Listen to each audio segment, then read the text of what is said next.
What's going on, everybody? I'm Patrick Chapla, founder of POWLAX and creator of POWLAX Master Coach. And in this video, I'm excited to share with you guys the near man defense.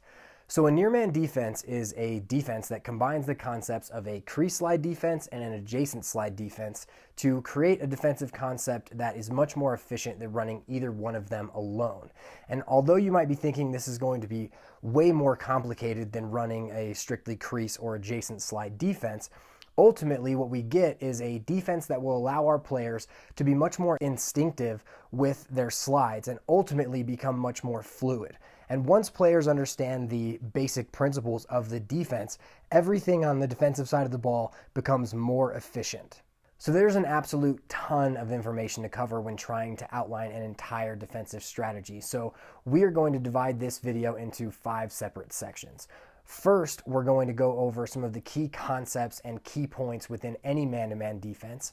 And then in the second section, we're going to show you how those concepts build a crease slide defense as well as an adjacent slide defense, some of the positive parts of each and some of the drawbacks. Then in the third section, we are going to show you how the near man defense can solve some of the issues in running a crease slide defense alone or an adjacent slide defense alone. And in the fourth section, we're going to show you exactly how the near man defense works by showing you some slide and recovery situations from a popular offensive set. And then finally, in the fifth section, we're going to show you exactly what steps we like to take in building these ideas and concepts with our players to make sure that they can run these efficiently in a game. The goal of any defensive strategy is to try to limit the number and probability of good shot attempts that an offense makes. And so a man-to-man defense tries to accomplish this by assigning the defensive players one or more offensive players that they are responsible for guarding. And so in this scenario, what will happen is if the on-ball defenseman gets beat, we need to help that player. So we send another one of our off-ball players to go help the ball. But once we do that, we've got 2 players on the ball and 4 players playing 5 on the backside. And so with that, what we're trying to do in our slide and recovery systems is we're trying to allow the player who was originally on ball enough time that he can get back and match up with one individual player. And so that's the whole idea. We want to make sure that when we send a slide, we are allowing our player who is on ball enough time to get back and rematch up so that we can get back to our even. And so this slide recovery system is pretty hectic. And the first thing that we have to do is we have to give each player on the field a positional cue. And these positional cues are related to their position in relation to the on-ball defender. As the ball and offensive players move, all of our defensive assignments are going to change and then change again. And so all the players are going to have to communicate their positions at all times. And so to outline these positions, we're going to show you a traditional defensive setup against a 2-3-1 and then against an open set. And so the basics here are that we've got 4 main position types. We've got ball, adjacent, crease, and 2. In our example, DM1 is the on-ball defender and his call is ball or I've got ball.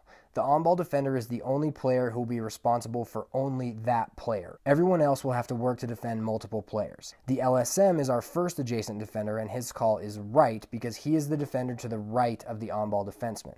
The right defensive player is responsible for the offensive player to the right of the on-ball defenseman, in this case M2, as well as the ball carrier if he dodges to the lane that is to the right of the on-ball defenseman. D1 is our second adjacent defender and his call is left because he is the defender to the left of the on-ball defenseman. The left defensive player is responsible for the offensive player to the left of the on-ball defenseman, in this case A1, as well as the ball carrier if he dodges to the lane to the left of the on-ball defenseman. DM2 is our crease defenseman, and this player has a bunch of different calls depending on the terminology of the program. The most popular calls are hot, one, and IGO. The crease player is responsible for defending the player on the crease as well as the ball carrier if he dodges to the crease area behind the on-ball defender. D2 is our first 2 defenseman, and his call is 2 for 3 reasons that relate to his responsibilities. First, the player he is defending, A2, is 2 passes away from the ball carrier. Second, he is splitting 2 separate players, and depending on which defensive strategy you are using, these 2 players will change. In the crease slide defense, he is responsible for his man, A2, and M3 on the crease. In an adjacent slide defense, he is responsible for his man, A2, and A1. And finally, he would be the second slide if D1 or DM2 decide to slide, meaning that if either of those players leave their men to create the first slide, he is now responsible for sliding to the men that they left as the second slide. D3 is our second 2 defenseman, and his call is also 2 for the same reasons. His player, A3, is 2 passes away from the ball. He is responsible for A3 and M3 or M2, depending on the defense we are in, and he would be the second slide if DM2 or the LSM have to slide to the ball carrier. Now, if we look at the open set, we have a lot of the same assignments, but we get rid of our crease defenseman as there is no crease offensive player to guard. And out of this player, we create a 3 slide. So in this example, DM1 is ball, DM2 is right, D1 is left, the LSM and D2 are the 2s, and D3 is our new 3 player. The 3 is defined in the same way that the 2 is defined. First, the player he is guarding here, A3, is 3 passes away from the ball. Second, D3 is responsible for defending 3 possible players and would be the 3rd slide. If DM2 and the LSM slide, he would be the 3rd slide and have to slide to M3. If D1 and D2 have to slide, he would be the 3rd slide and have to defend A2. So with these positional cues, now we have a base set for how we are going to play all of the players on the offensive side of the ball. One of the hardest things to coach in regards to teaching players how to communicate on defense and what all of these terms mean is that players need to associate the term that they are using with what they are capable of doing. Because if they don't, they're just going to be running around the field calling out left, two, I go, all of these different terms without realizing exactly what they mean. For me, I've had a ton of players over the years who say left or they say I got right, but they're not actually in a position where they can influence the ball carrier. So as the ball carrier dodges, they can't play him. So one of the biggest things that I try to harp on is the fact that if you say you're a 2, you better be spidered inside and be able to play the crease. You better fill that role because you can make the play and communicate only the things that you can actually make happen. Now we're going to do a quick overview of how these slide packages work, whether it's a crease or adjacent slide package, as well as go over some of the positives and negatives of each. A slide and recovery situation in a crease slide defense works like this. If DM1 gets beat by M1, DM2 will slide to the ball while D2 and D3 spider in to help on the crease. Although we may be giving up the through passes to A2 and A3, these are the most difficult passes on the field to make as long as our defensemen have their sticks up in passing lanes.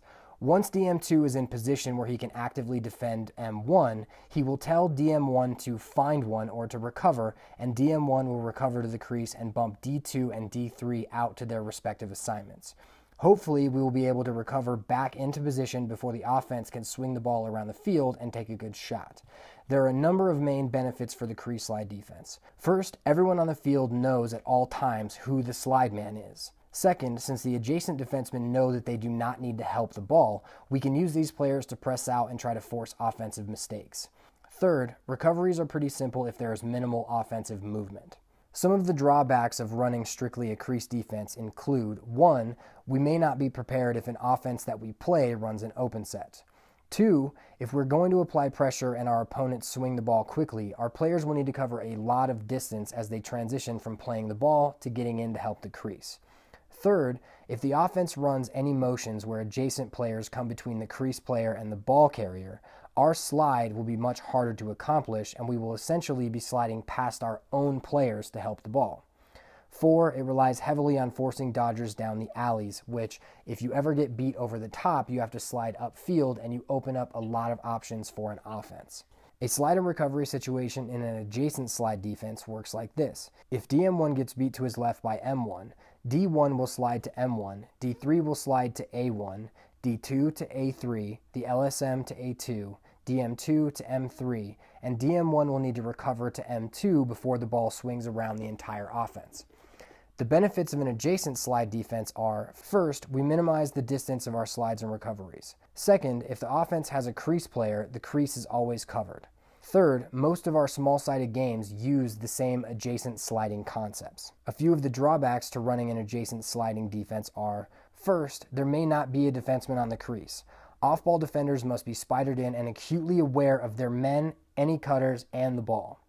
Second, offensive sets that use crease players will increase the lengths of our slides because there are less perimeter players and therefore more distance to cover.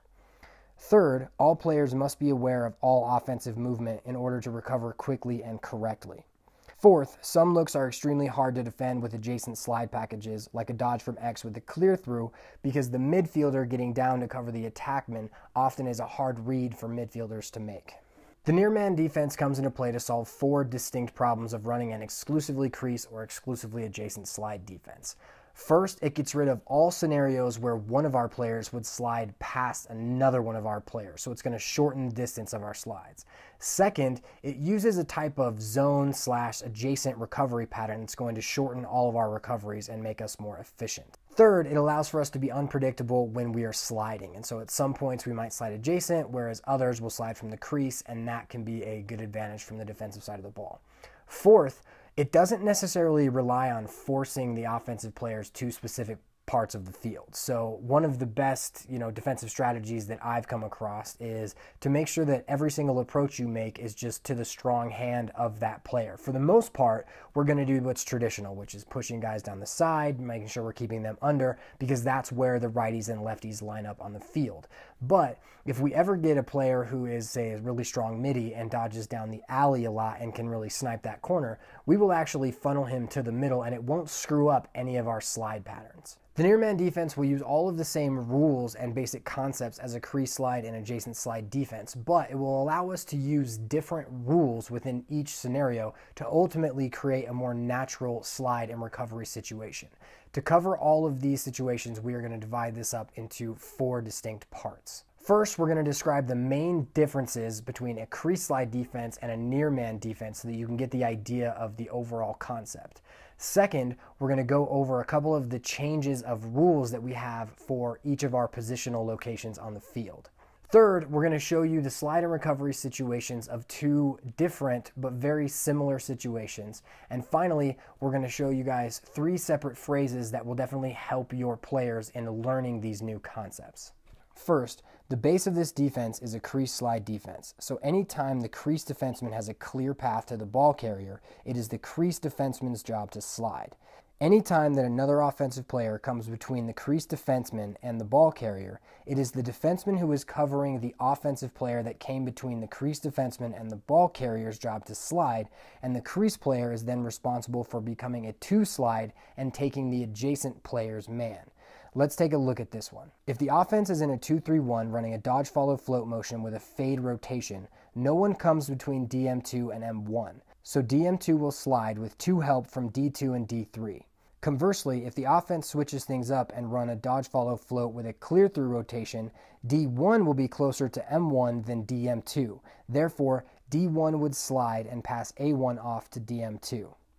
Second, anytime that the offense sets up in an open set, we will obviously be in an adjacent slide package. Now this is absolutely huge. You have to have a call to announce that we are open, because if we get dodges within an open set with a lot of fades where no one is coming between the ball carrier and the goal, the adjacent player won't know to slide. So we have to make sure that we have an open set so that the adjacent players will spider in and really dictate the lanes rather than having a player undercut another. Now let's outline some new rules for each specific player on the field. First, let's talk about the on-ball defenseman. Nothing changes with this player, just defend the ball. Second is the adjacent defenseman. The main change from a crease slide defense to a near man defensive concept is that now both adjacent defensemen, the right and the left, could potentially be the first slide. If their man runs through the space between the ball carrier and the crease defenseman, they are now the slide if the on-ball defender gets beat. Third is the twos. Not much changes for the twos until we talk about recoveries. Fourth, and most important, is the crease defenseman. Because both the left and the right players have the possibility of sliding first, the crease defenseman needs to be able to slide to the ball as well as second slide to any offensive player who comes between him and the ball carrier. Now for our recoveries. There are 2 situations with 2 distinct offensive decisions that we want to cover to make sure that we explain this entire concept completely. And so we're going to have 2 situations. One is if we have a slide from the crease, and the second is if we have a slide from an adjacent. Now, regardless of which one of these we have, we're going to end up with the same situation in a recovery. The only thing that's really going to matter is the decision that the offensive players make and whether they throw the ball forward or they throw the ball back. We're going to cover the crease slide first. In our example, we will have the offense run a dodge pop fade midfield motion with a fade attack rotation. So as M1 takes his dodge down the alley, beating DM1, DM2, the crease player, has no one between him and the ball carrier, so he needs to slide. Once he slides, we will end up with this scenario. DM1 will begin to recover to the crease once DM2 releases him. D2 will be pulled inside to the crease by a cut from A2, and we will have a 4-on-3 backside with the LSM, D1, and D3 splitting M3, M2, A1, and A3 backside. From here, whichever direction the next pass goes, we will let everyone else know where to go. If M1 passes forward, everyone will maintain their original matchups except for DM1, who will recover up top to M3 by doing a U-turn. D1 will play A1, D3 will play A3, the LSM will play M2, and DM1 will recover away from the first pass up top to M3 by running a U-turn, going inside to the middle first and then out to up top. If the pass goes backwards, everyone but D2 on the crease will need to rotate into the direction of the ball. So the LSM will play M3, D3 will play M2, D1 will play A3, and DM1 will recover away from the first pass to A1 behind. Why on earth would we want a defensive midi matched up on an attackman behind? And the answer is we wouldn't. But if you think of the scenario where we're getting a dodge with M1 down the side, our main objective is to make sure that we stop him on his dodge and then try to recover to all the passes that ensue right after that. So we have to make sure that we are preparing for those within a unified way where we are rotating to the ball, and sometimes we're going to have a defensive midfielder matched up against an attackman. So it's important that we all practice that within our teams so that when the occurrence arises, we can either switch to get a pull back onto that attackman, or our defensive midi is prepared to play the ball behind. Now we're going to go over another example, but this time the offense is going to be running a dodge pop fade midfield motion with a clear through attack rotation. So M1 takes his dodge down the alley and beats DM1. DM2 and D1 see that A1 crosses the lane between DM2 and M1. So D1 slides adjacent and passes A1 off to DM2.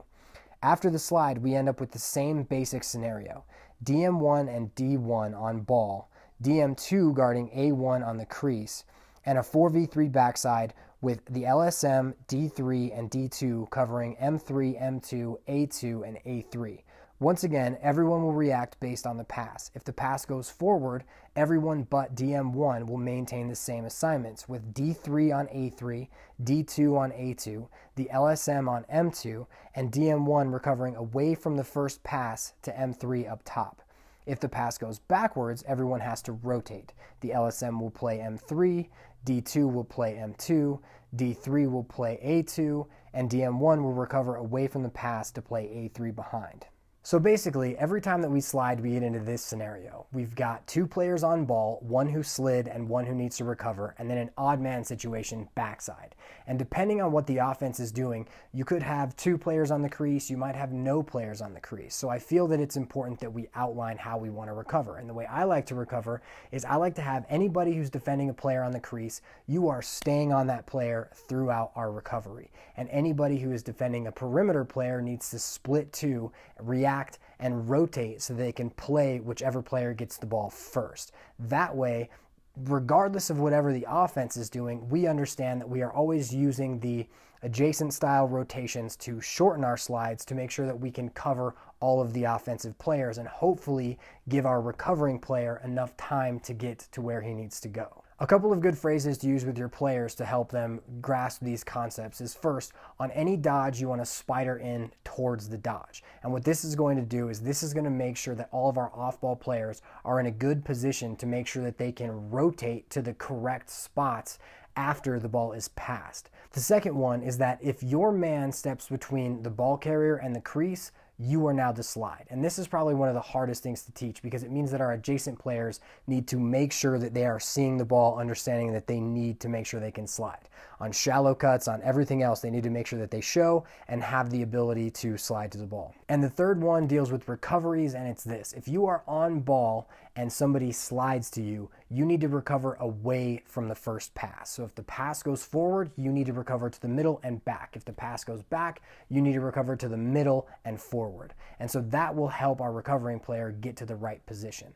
Then, for the off-ball players, you want to make sure that they are recovering and rotating into the direction of the ball. So if the ball is going this way, we are rotating that way. And so that converse relationship between the player who is on ball rotating and recovering away from the ball and the other defenseman rotating into the ball is kind of hard to get for some players, but it's basically the idea that something that's going away this way will end up coming towards it once it gets around the circle. Now we're going to discuss 4 types of drills that we can use to train these concepts with our players. One of the best benefits of using a near man defensive strategy is that all of our 3v0s, 3v2s, and 3v3s are going to use the exact same types of sliding principles that our near man defense will use. So whether you want to work on splitting 2 and running 3v2s or 3v3s where the offense is doing carry shallow cuts and you want to make sure you show behind the shallow cut and then slide if necessary, all of these are going to work and you can get a ton of great reps for players within those drills. The second drill that I really like to do, and this doesn't come to get a bunch of reps, it's more of the base understanding,